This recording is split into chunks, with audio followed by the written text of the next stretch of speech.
Nama saya Charles. Sekarang saya akan melakukan sebuah demo tentang My Sales Buddy dan bagaimana ia boleh membantu jurujual di rumah atau pejabat untuk membuat invoice dan juga melaksanakan tugas harian mereka. Baiklah, untuk jurujual apabila mereka menggunakan My Sales Buddy, pertama sekali, setiap hari apabila mereka datang ke tempat pelanggan, mereka boleh terus pergi ke lawatan pelanggan.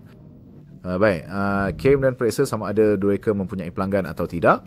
Seperti yang pertama, sebenarnya sudah membuat jualan tadi, okey. Kemudian dia boleh terus pergi ke yang kedua, kemudian tekan navigasi. Baik, kemudian GPS akan secara automatik membimbingnya ke lokasi. Baik, jadi jika mereka sudah berada di lokasi, mereka hanya perlu tekan sekali lagi, kemudian buat daftar, masuk.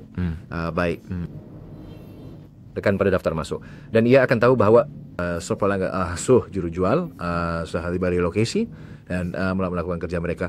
Baiklah, kemudian anda kembali ke J, jualan, kemudian pergi ke invoice. Baiklah.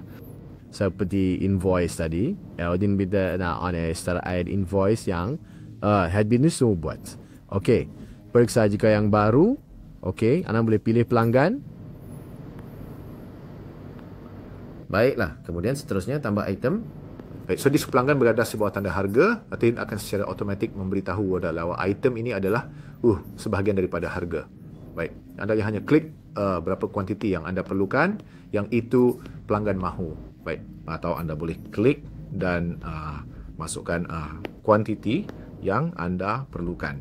Okey, setelah selesai pilih semua item yang anda perlukan, okey, kemudian tekan pilih.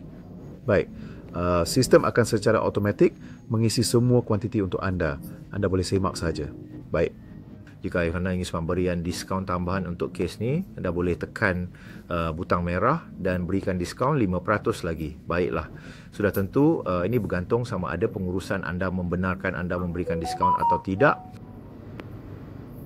Baik, setelah selesai pada invoice, pergi ke pembayaran, kemudian anda boleh tekan di bawah jumlah keseluruhan jika pembayaran penuh.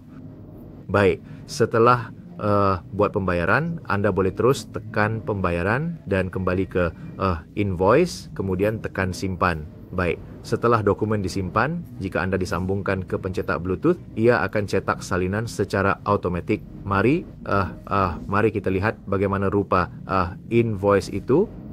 Baik, invoice akan kelihatan seperti ini. Baik. Baik, jadi anda boleh kongsi kepada pelanggan anda melalui WhatsApp atau WeChat juga. Baik, jadi selain daripada invoice jualan, sudah tentu anda ada DO, pesanan jualan, sebut harga, jualan cukai, pemiutang, pembayaran pelanggan dan nota konsainan.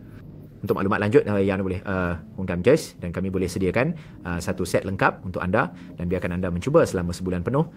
Kemudian anda boleh memahami lebih lanjut tentang My Sales Buddy sebelum membuat sebarang pembelian. Selain itu, kami mempunyai pelanggan. Baiklah, anda boleh periksa sama ada semua butiran pelanggan. Pelanggan ini juga anda boleh menjana penyata ringkas untuk semua invoice yang mereka berhutang. Okey. Kemudian sudah tentu anda juga boleh hanya tambah beberapa nota di dalam sini. Okey. Kemudian katakan bahawa ini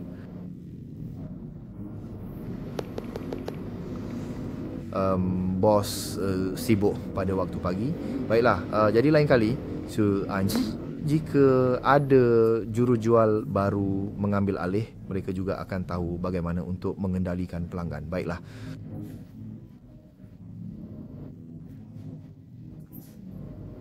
Jika anda ada sebarang nota yang ditinggalkan di sinilah. Okey, jadi seterusnya kita boleh membuat pertanyaan hanya untuk memeriksa stok, sejarah harga, umur pelanggan dan sebagainya. Semua ini boleh dihidupkan dan dimatikan bergantung pada keperluan jurujual lah, dan juga pengurusan memberikan akses kepada mereka. Baiklah, so Odin, cara mudah untuk menggunakan My Sales Buddy. Baiklah, setelah selesai, jurujual boleh kembali ke sini, kemudian pergi ke check out. Baiklah, kemudian sahkan bahawa sudah selesai kerja untuk hari itu untuk pelanggan ini. Jadi anda boleh lihat di sini ia sudah melakukan masa check out. Baik, semua maklumat ini boleh didapati di laman web My Sales Buddy, dan dari situ anda boleh periksa sama ada semua lokasi untuk